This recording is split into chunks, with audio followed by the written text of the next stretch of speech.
Facebook Live and all of the other like live app things that they have out now. But since I'm not using that today, I'm just going to be posting a video.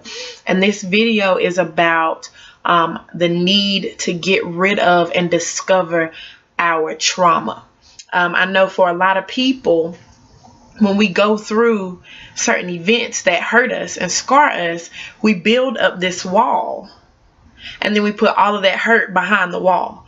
And we continue on with our everyday lives, and we go on about our business as if everything is fine, because that event is kind of out of mind, out of sight, out of mind, if you will.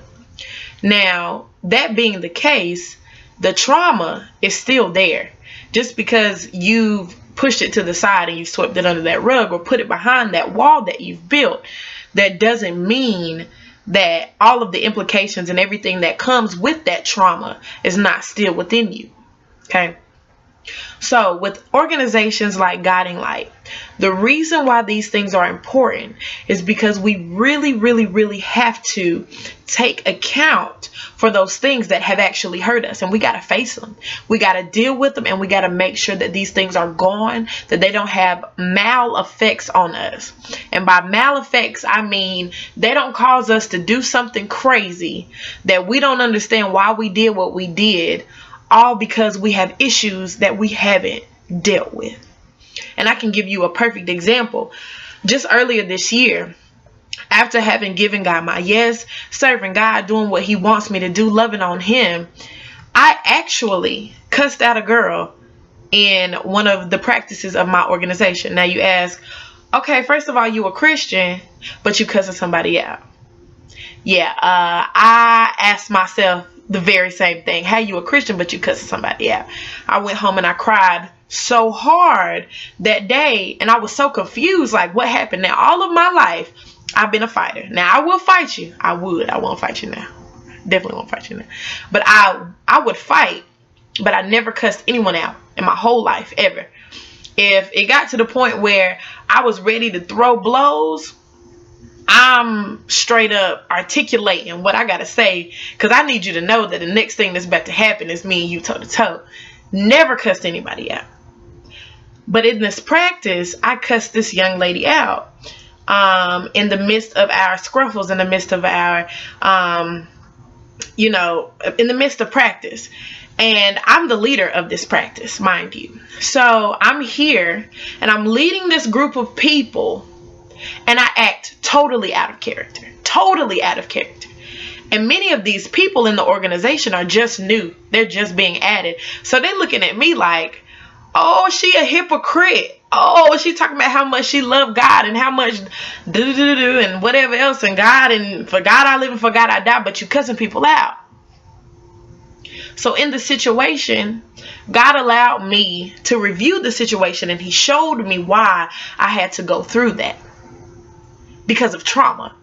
So as I'm dealing in this organization, I'm trying to lead. I'm trying to be an effective leader. And I'm giving all that I have to this organization day in and day out. I'm losing sleep over it. I'm getting less than perfect grades because I'm worried about the people in my organization and making sure that everything is perfect. I'm dealing with all kinds of crazy things behind the scene, but I'm giving them everything. And I get into practice and I'm disrespected.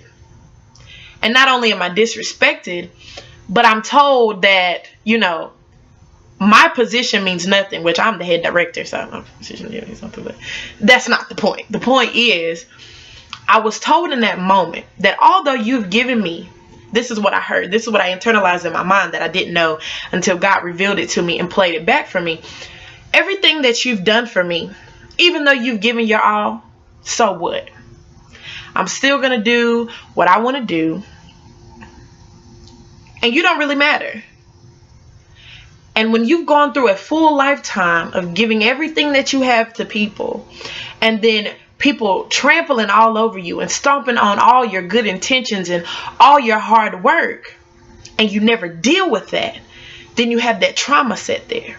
So when this happened, and I'm exhausted to the point of no return because I'm giving, and I get this, it automatically rises something in me that I didn't even know was there, because I hadn't dealt with the trauma of being hurt by other people, of feeling like I was not as important as I deemed them in my life.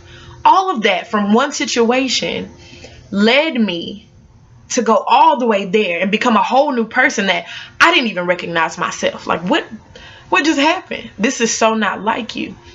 And it's because I hadn't dealt with the trauma.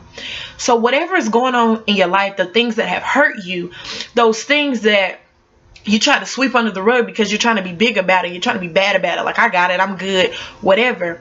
Remember, those things will come up and creep up on you if they have the right trigger. And in order to be effective in anything that you do, you need to make sure that you're pure at heart. That whatever it is that's an issue, you've dealt with it, you got it out, you've released it, and you've healed from it. Because all you have is wounds that are covered up with band-aids. And if somebody comes over there and they jab at it hard enough, they're going to break something open. They're going to tear something loose. And you're going to discover that you're not actually over the thing that you're over. And that's the reason why a lot of us are angry, and we have, we do things and we're like, why did I do that? That's a great question. Ask yourself, why did I do that? Why did I have to go all the way there? What else is it under this very situation? What else is it under there? What's the layers? Pull back the layers and figure out the root. And when we get to the root, that's when we get to heal. And when we get to heal, we get our power back. And when we get our power back, then we can walk with our heads up high. We'll be pure and our hearts will be clean. And we can do exactly whatever it is that we're supposed to be doing. That is how we become effective people and effective leaders. So, in all that you do, get understanding. Make sure that you heal yourself of the traumas you've been through. Get your healing.